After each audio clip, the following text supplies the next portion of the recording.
Am-Media, bekal ilmu Islam.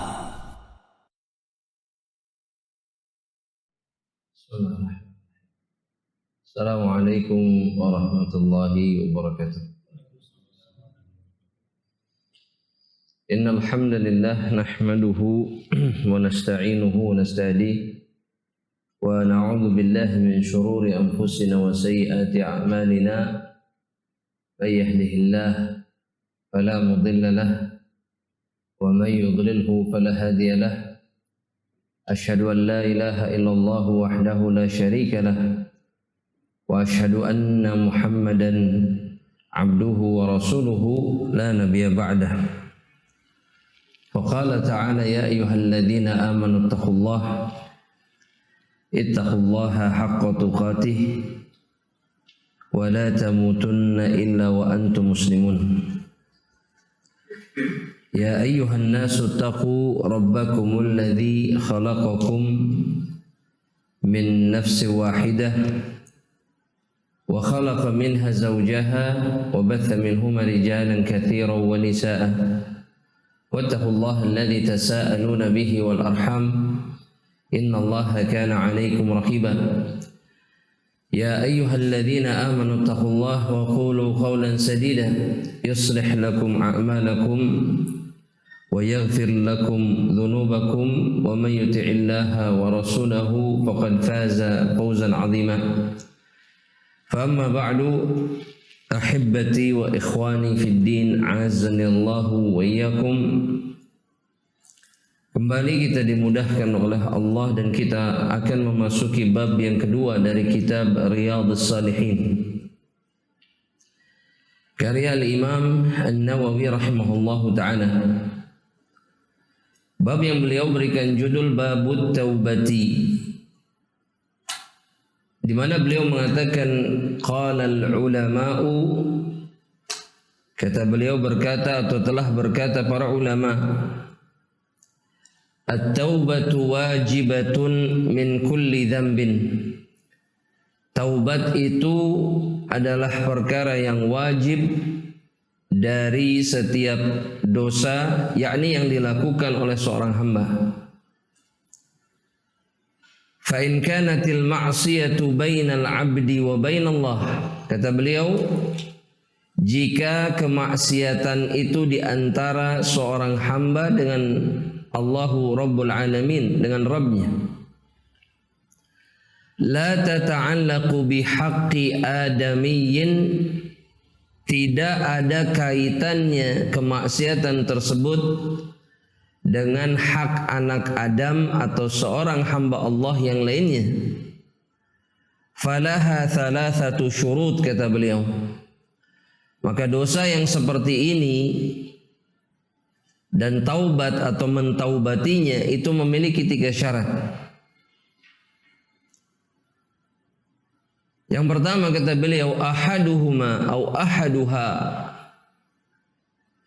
an yuqli'a 'anil ma'siyati, atau juga sering dikenal dengan al-iqla' namanya.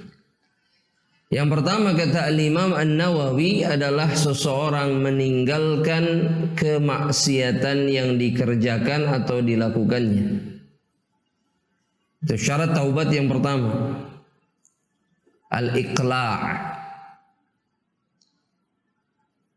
Kemudian kata beliau, wathani, yang kedua, an yandama 'ala fi'liha, ataupun an-nadam.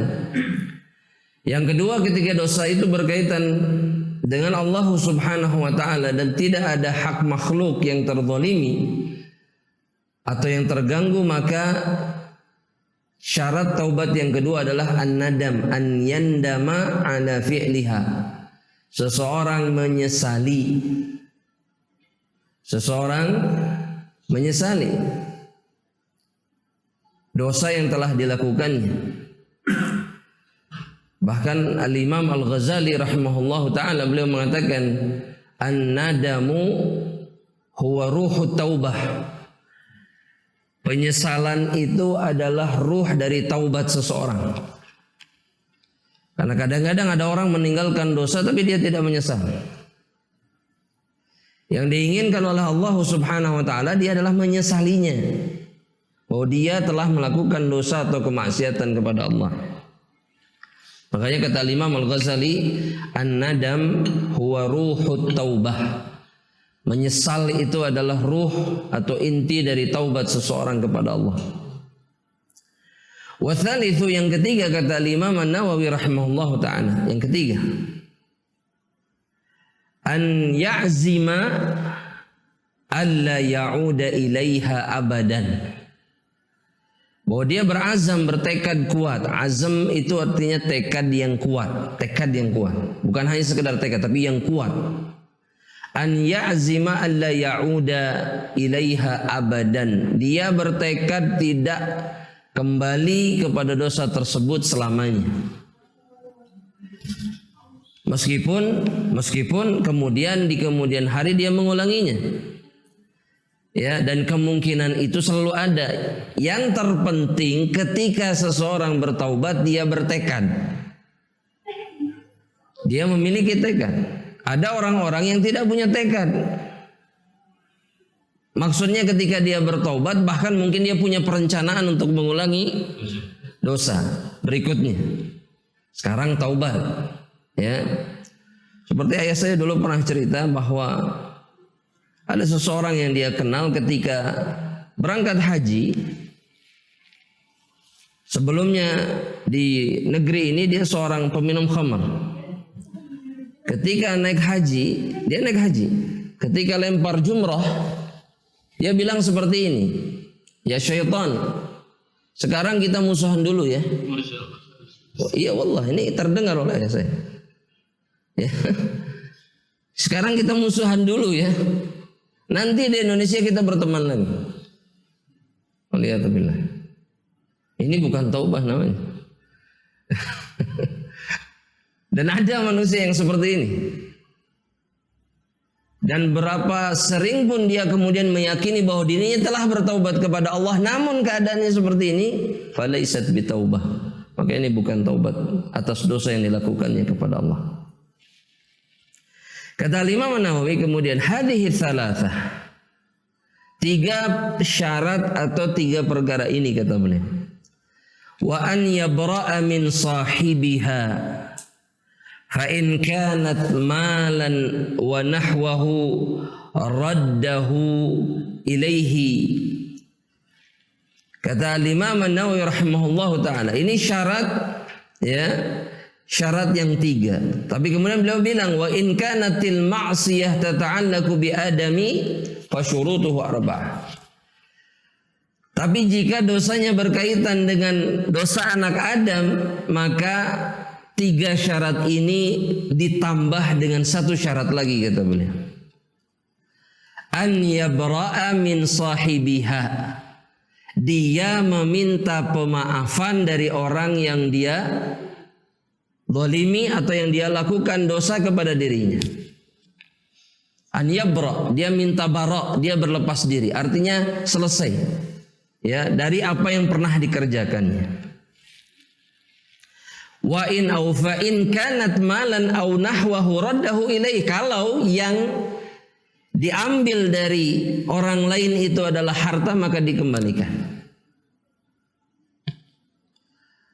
Wa in kanat hadda qadhfin wa nahwah, dan jika dosa yang pernah dilakukan itu adalah menuduh dengan tuduhan zina, maka dia merelakan dirinya untuk dihukum dengan hukuman qadhaf. Apa hukumannya? Tadi baru dibahas. Apa hukumannya? Menuduh dengan tuduhan keji, kalau ternyata tidak ada saksi atau dusta, apa hukumannya? Didera 80 kali dan persaksiannya ditolak selamanya. Atau itu jika ada mahkamah syariah, jika ada. Jika tidak maka tidak perlu. Atau kemudian autalaba afwahu, atau meminta maaf darinya. Itu cukup. Cukup, itu menghapuskan kesalahan. Ya, menghapuskan kesalahan. Wa in kanat ghibatan istahallahu minhu au minha. Kalau dosanya ghibah, dan ini dosa yang sering kita lakukan, maka kata Al-Imam An-Nawawi, minta dihalalkan kepada orang yang digibahi. Tapi ini dengan syarat. Apa syaratnya? Ahsan. Laisa hunaka ziyadatul madarrah. Tidak ada tambahan madarat ketika minta maaf. Kalau ternyata kita bilang dan mengaku dosa membuat orang yang digibahi murka dan melakukan perbuatan zalim, maka ini tidak perlu dilakukan. Ya, ada satu riwayat dhaif, ya, yang dhaif, hadisnya dhaif. Di mana dalam riwayat itu disebutkan bahwa Nabi Muhammad SAW mengatakan kafaratu manigtabtahu an tastaghfira lahu. Kafarah dari gibah yang pernah kita lakukan itu adalah kita beristighfar untuk orang yang kita gibahi. Hadisnya dhaif, maksudnya minta ampunan. Ya Allah, ampuni orang yang pernah saya gibahi. Ya, hadisnya dhaif tapi maknanya benar dan dikuatkan dengan dalil lain yang sahih. Ya, apa dalil yang sahih? Meminta ampun untuk kaum muslimin. Bukan. Nabi Muhammad SAW dalam hadis sahih riwayat Imam Bukhari, kata Rasulullah, beliau mengatakan begini: ayyuma mu'minin sababtuhu aw la'antuhu, kata Rasulullah, mukmin mana saja yang aku caci atau aku laknat atau mengatakan perkataan yang tidak baik kepada dirinya, faj'al dzalika qurbatan wa zakatan, maka jadikan setiap perbuatanku itu sebagai kurbah, penyebab dia dekat kepada Allah dan pensuci dosa-dosanya.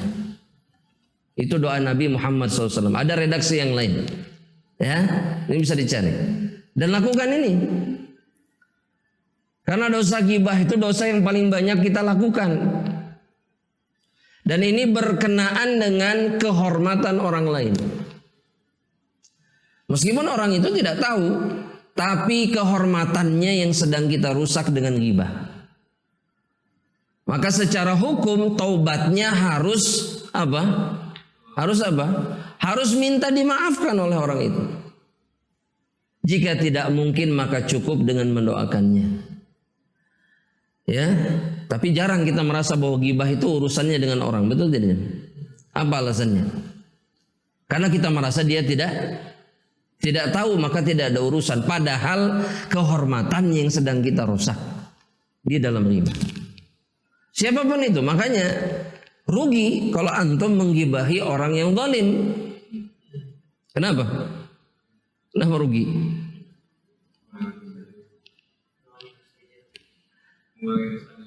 Mengurangi kesalahan kezalimannya, terus kita membuat dosa karena dosa orang lain. Makanya jika ada orang zalim, bicarakan kezalimannya tidak? Nggak perlu. Kecuali, ada kecualinya tidak? Apa kecuali Pak? Di persaksian. Ada maslahat. Salah satunya jika dalam persaksian. Yang kedua jika dalam meminta fatwa, harus disebutkan. Yang ketiga jika dalam pengadilan, harus disebutkan keburukan orang lain atau tidak? Saya mengadukan si fulan, kenapa? Dia zalim sama saya. Apa kezalimannya? Jangan Pak Hakim, ini ghibah nanti.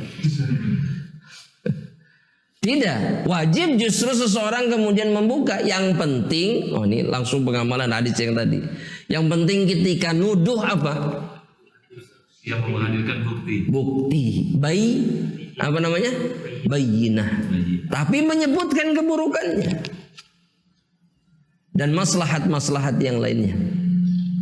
Satu lagi tambahan, maslahat yang lainnya.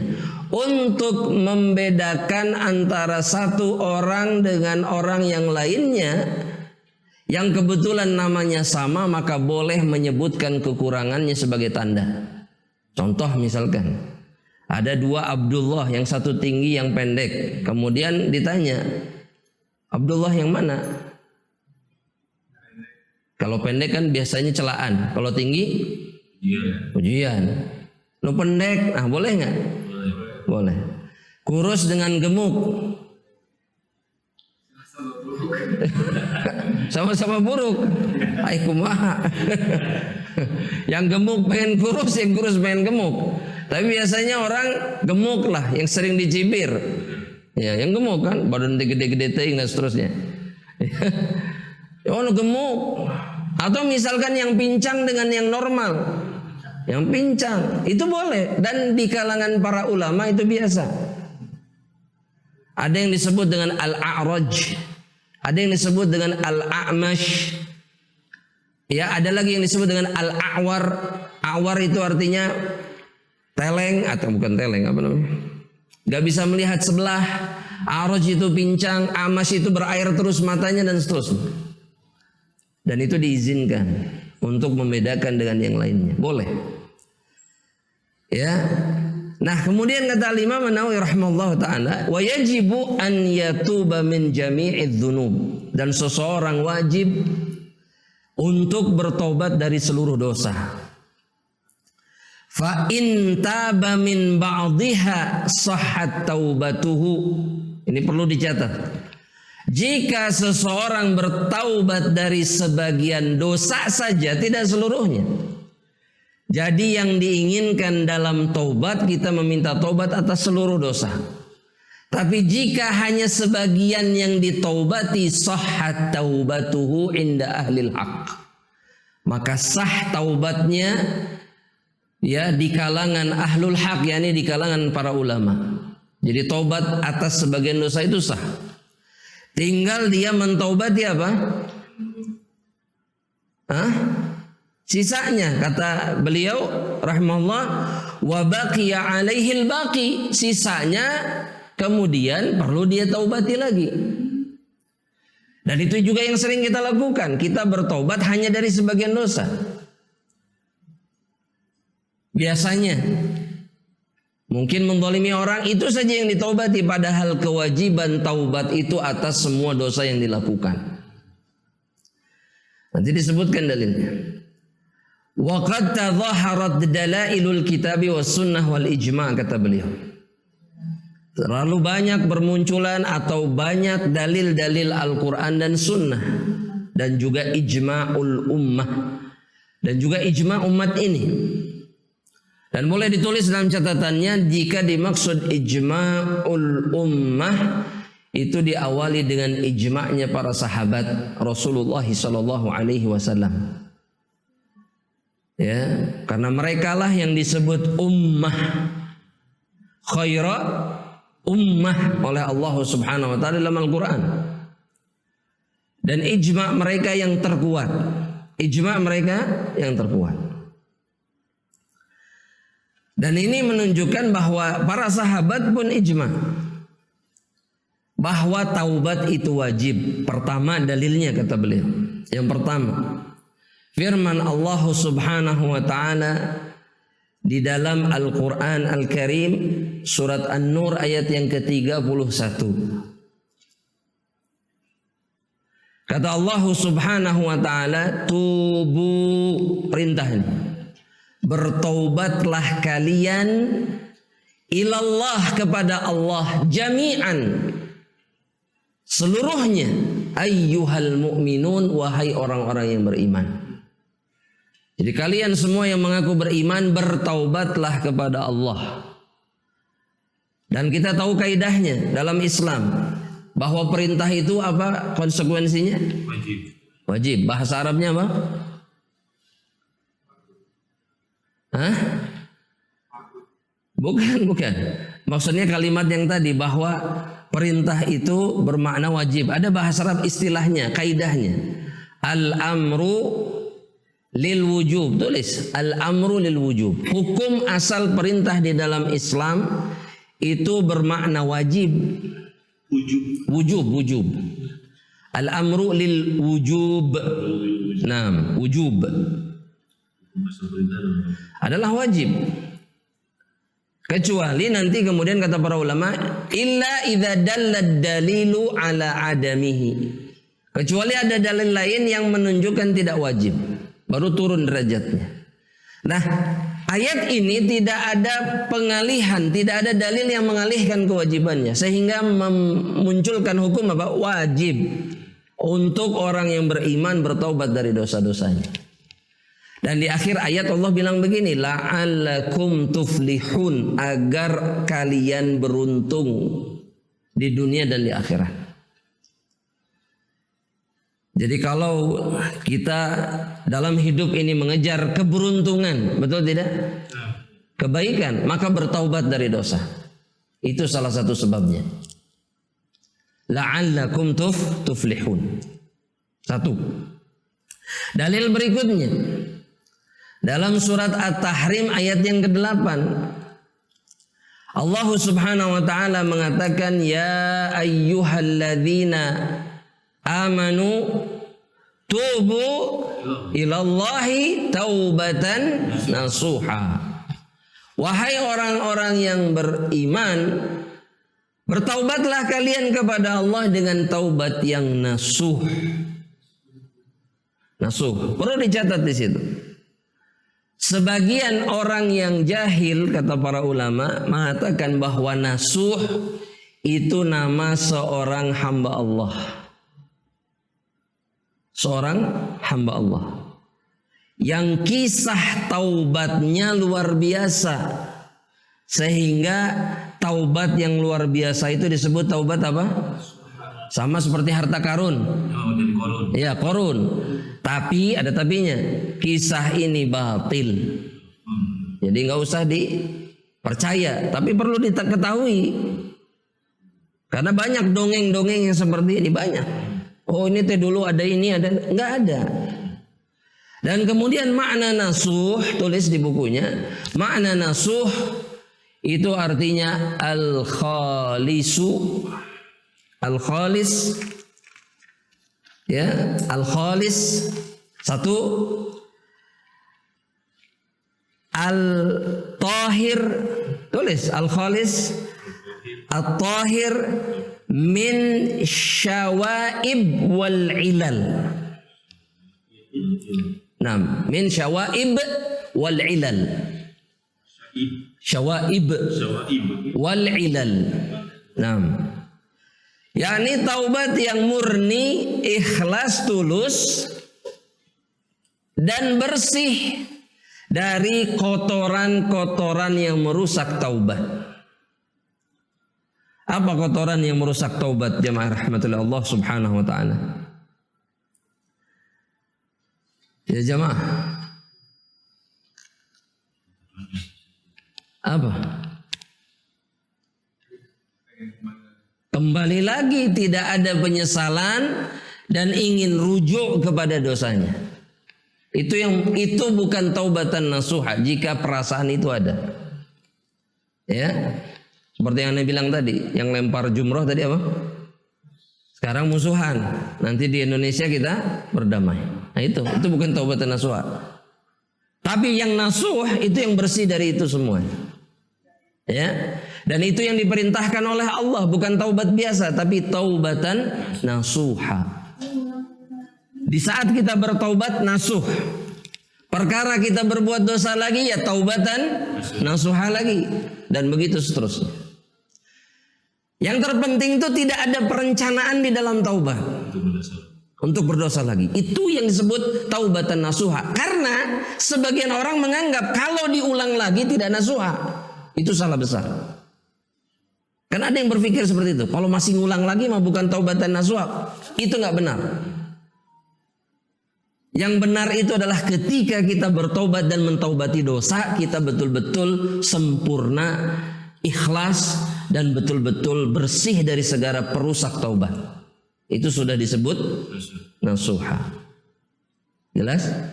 Baik, kita lanjutkan jemaah rahmatullah. Al-Imam An-Nawawi masih menyebutkan dalil yang lain. Dalam surat Hud ayat yang ketiga, beliau mengatakan istaghfiru rabbakum thumma tubu ilaih. Dalam ayat ini Allah menggandengkan antara istighfar dengan taubat. Apa bedanya istighfar dengan taubat?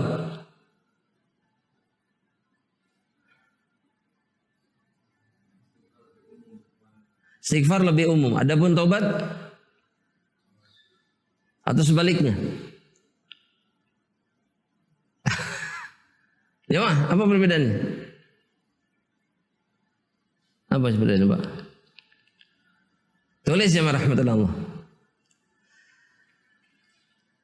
Yang pertama kata para ulama, atau sebutkan satu saja. Istighfar itu talabul maghfirah min Allah. Istighfar itu minta ampunan kepada Allah Subhanahu wa taala. Baik.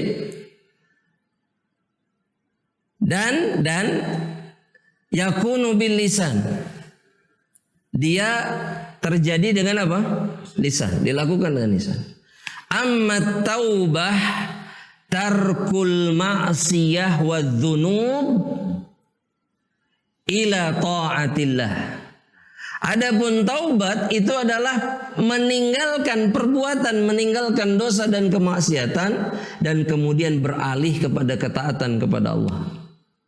Itu yang disebut taubah. Karena makna taubat itu adalah rujuk kembali.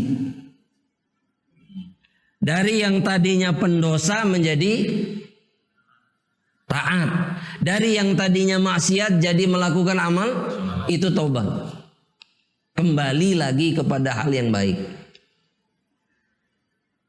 Adapun istighfar itu lebih khusus, dia permohonan ampunan kepada Allah Subhanahu wa taala. Makanya sama Allah disebutkan istaghfiru rabbakum, minta ampunan sama Allah, tsumma tubu, kemudian bertaubatlah kalian, kembalilah kalian kepada apa? Ketaatan kepada Allah.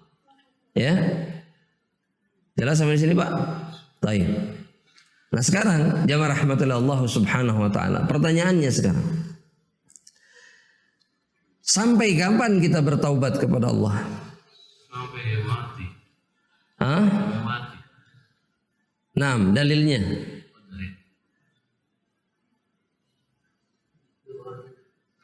Betul. Hadisnya apa?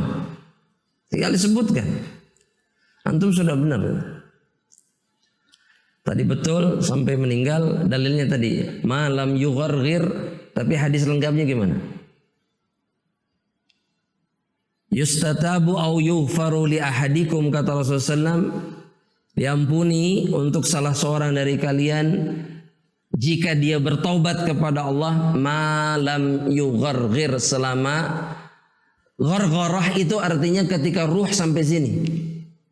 Itu bahasa Arabnya namanya ghargharah. Ghargharah namanya. Kalau ruh sudah sampai kerongkongan, udah mau keluar, itu namanya ghargharah. Nah, sebelum itu terjadi masih diampuni oleh Allah Subhanahu wa taala jika seseorang bertobat kepada Allah. Malam yughar apa tadi? Ghir. Coba diulang. Malam yugharghir. Yugharghir. Baik. Jelas insyaallah taala. Itu yang pertama. Kemudian yang kedua, taubat, ya, taubat yang dilakukan oleh seorang hamba Allah Subhanahu wa taala itu mendatangkan apa saja bagi dirinya. Jamaah, selain dia diampuni dosanya oleh Allah. Dalam hadis riwayat Imam Ibnu Majah kata Nabi begini, at-taibu minadz-dzambi kaman, lanjutkan, kaman la dzambalahu, seseorang yang bertaubat dari dosanya seperti orang yang tidak punya dosa. Bersih berarti artinya Tidak berdosa. tidak berdosa atau bersih? Mana yang benar sama? Hah? Anu lagi sekali lagi. Kata Nabi apa tadi?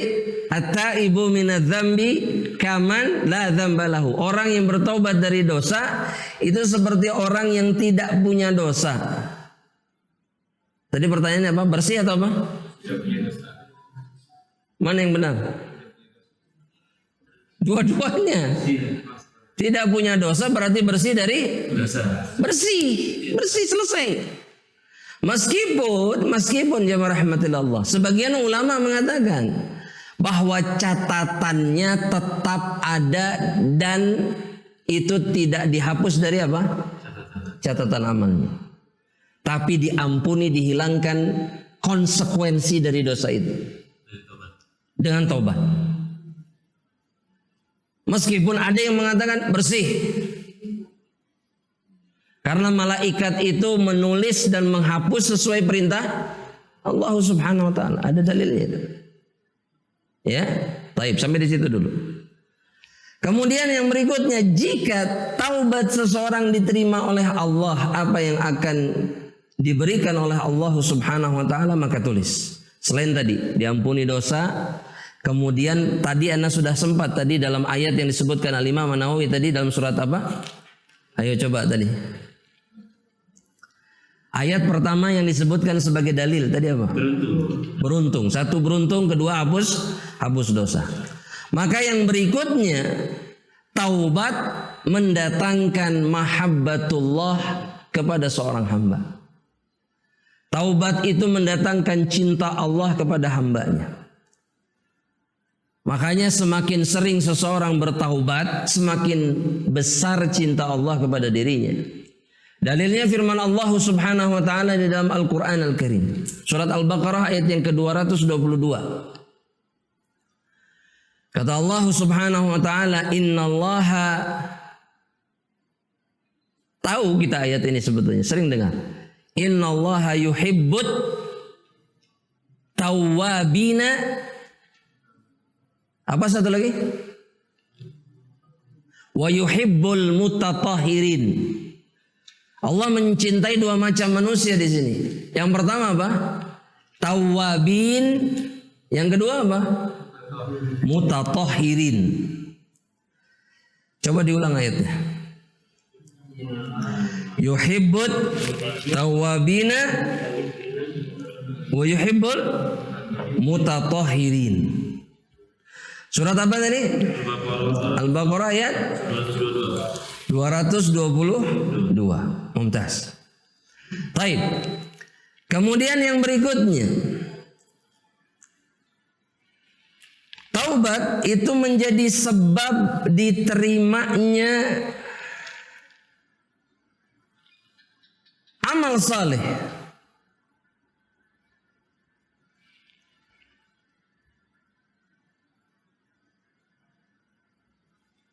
Oleh Allah Subhanahu wa taala. Bahkan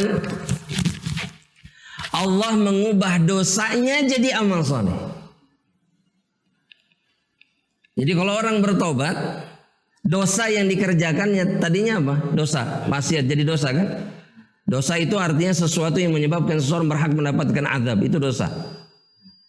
Tapi karena taubatnya Allah rubah dosanya jadi pahala. Saya mau tanya sekarang. Kalau diukur, bisa diukur ya, bisa diukur. Zina dengan angka, mau dikasih angka berapa? 1 sampai 10. Ya. Berapa? 9. Zina cuma 9, 8. Kalau 1 sampai 10. Oh, 1 sampai 10. 8. Ini ana ambil yang paling tinggi, 9. 9. Dosa zina itu 9 angkanya. Nah, ketika bertobat, 9 ini 9 apa? Dosa. Ketika bertobat jadi apa? 9 kebaikan. Jadi caranya begitu tuh. Istilahnya, mafhumnya begitu. Dan itu Allah Subhanahu wa taala yang mengatakannya di dalam Al-Qur'an. Tulis. Di dalam Al-Qur'an surat Al-Furqan ayat ke-68 sampai ke-70. Allah Subhanahu wa taala berfirman, "Wa may yaf'al dzalika yalqa athama." Di ayat sebelumnya Allah berbicara tentang syirik, zina dan pembunuhan. Dan barang siapa yang melakukan dosa-dosa itu, dia mendapatkan dosa besar. Yudha'af lahul adzab yaumal qiyamah, kata Allah. Allah lipat gandakan azabnya pada hari kiamat untuk dosa-dosa itu. Yakhlud fihi muhana. Allah jadikan pelaku-pelakunya syirik, zina, membunuh itu yakhlud. Untuk syirik selamanya, tapi untuk dosa berikutnya itu lama sekali di dalam neraka muhana, dihinakan oleh Allah. Dalam ayat berikutnya kata Allah, illa man taba, kecuali yang bertaubat. Tadinya musyrik taubat. Tadinya penzina taubat. Tadinya pembunuh taubat. Wa amila solihan, amalan solihan kata Allah, kemudian dia melakukan amal soleh. Karena konsekuensi taubat itu kan tadi apa tadi? Meninggalkan ketaatan kepada Allah. Itu orang bertaubat. Bukan hanya saja ya nyesal, udahlah nggak melakukan dosa, tapi amal solehnya nggak mungkin. Pasti berpindah kepada keadaan berikutnya. Iya, ini diantara dalilnya. Kata Allah, kalau taubat beramal soleh, faulaika, maka mereka lah yubaddilullahu sayyiatihim hasanah. Yang Allah gantikan keburukannya dengan kebaikan. Diganti tadinya sekian menjadi kebaikan sekian. Ya. Dan ini rahmat Allah subhanahu wa ta'ala. Allah nggak hanya hilangkan, Allah jadikan kebaikan rasanya. Kalau bahasa ininya apa? Pemutihan bukannya? Kalau pemutihan hilang? Enggak, ini mah enggak. Sudah dihilangkan, diganti. Harusnya kena sekian, hilang, tapi dikasih kita kemudian. Ganti untung. Ketika taubat. Wa kana Allahu ghafurur rahim, kata Allah, dan Allah Maha Pengampun dan Maha Penyayang. Jadi Allah mengampuni dan Allah menunjukkan bahwa Allah penyayang. Apa buktinya? Allah gantikan dosa jadi kebaikan. Hanya dengan taubat. Kemudian yang berikutnya jamaah. Yang berikutnya.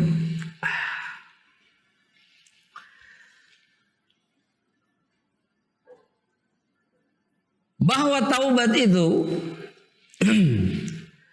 di antara syarat yang Allah jadikan untuk seseorang jika dia menginginkan pahala yang besar dari Allah Subhanahu wa taala. Dalam surat An-Nisa ayat yang ke-146. Ya Allah. An-Nisa surat berapa? Ayat berapa? 146. Ayat berapa? Surat berapa? Kalau suratnya surat berapa? Keempat. Baik, baca Sandi.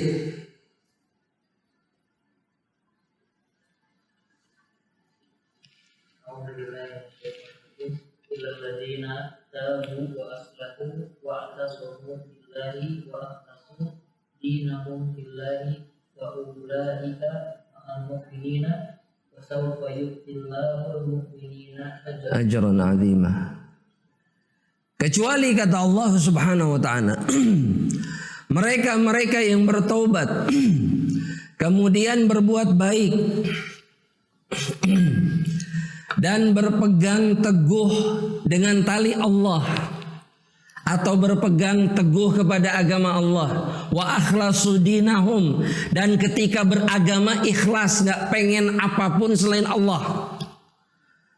Faulaika ma'al mu'minin, merekalah yang akan bergabung dengan orang-orang yang beriman nanti di akhirat. Dan fasaufa kata Allah, Allah nanti akan memberikan balasan yang agung, yang besar, pahala yang besar bagi siapa? Orang-orang yang beriman kepada Allah.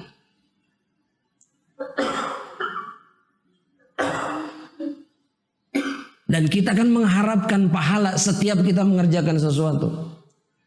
Dan di antara penyebab pahala itu berhak kita dapatkan taubat. Taubat dari dosa-dosa yang pernah kita lakukan. Ini masih ada jeda kan? Baik, kita lanjutkan. Ya rahmatullah. Yang sering dilupakan juga bahwa taubat juga adalah penyebab. Ketika seorang bertobat, dia menjadi penyebab kekuatan umat Islam atau seorang hamba. Sahabat-sahabat Nabi itu bukan hanya saja kuat karena imannya, tapi karena taubat mereka dari dosa. Kita kan sering mengeluhkan kekuatan. Selalu apa yang harus kita lakukan supaya kuat? Taubat. Dan banyak istighfar. Dan kekuatan yang dimaksud adalah kekuatan hissi. Fisik, kemampuan, kekuatan. Selain kekuatan batin. Kata Allah menghikayatkan perkataan nabinya. Ya, Nabi Hud.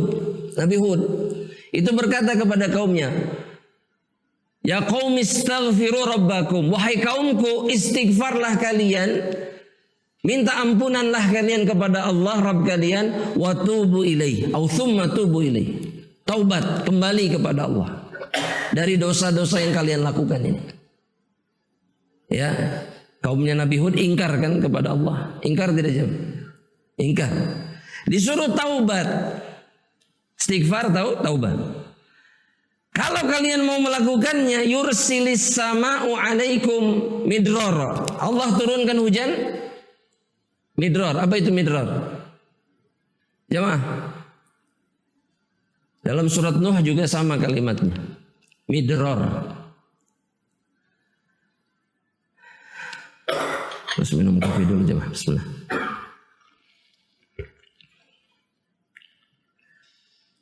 Fadhal. Midrar.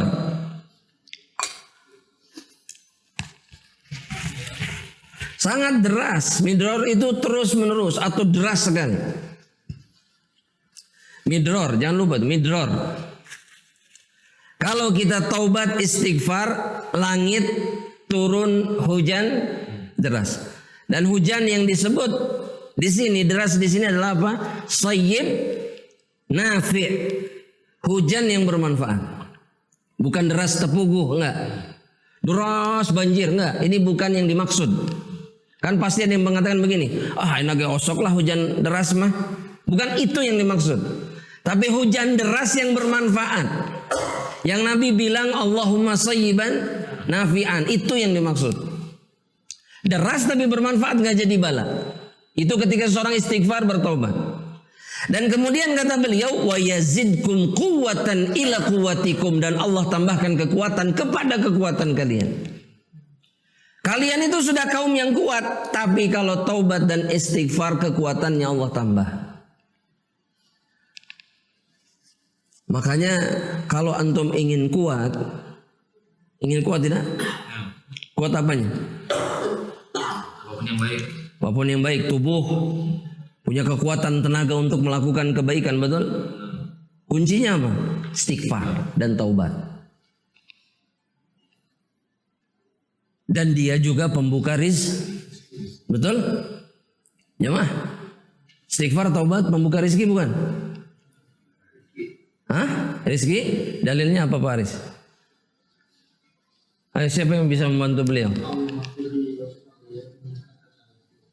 Itu doa Rasulullah SAW, betul. Tapi maksud saya, apa dalil yang menunjukkan bahwa istighfar ataupun taubat menjadi kunci pembuka rizki seseorang?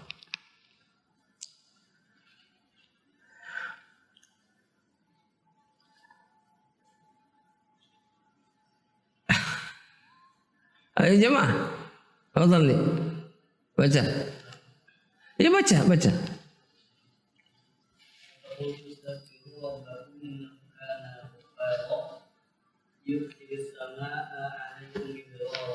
Midrar tadi apa artinya? Midrar deras, terus menerus, yang baik, terus. Nah ini dalilnya. Wa yumdidukum bi amwal. Imdad itu artinya Allah tidak akan pernah putus memberikan. Bi amwal, dengan harta-harta dan rizki materi. Imdad terus, nggak putus. Hanya karena istighfar. Iya, istighfar. Dan karena sudah azan jemaah rahmatillah Allah subhanahu wa ta'ala, Ana mohon maaf kita cukupkan sampai di sini. Surat Nuh ya Ustaz? Nuh ayat 10. Ayat 10. Nah, Ayat 10. 10. Nah. Dan mudah-mudahan Allah mudahkan di perjumpaan berikutnya insyaallah. Wallahu taala alam. Aqulu qawli hadza subhanakallahumma wa bihamdika asyhadu an la ilaha illa anta astaghfiruka wa atubu ilaik. Assalamualaikum warahmatullahi wabarakatuh. Am Media, bekal ilmu Islam.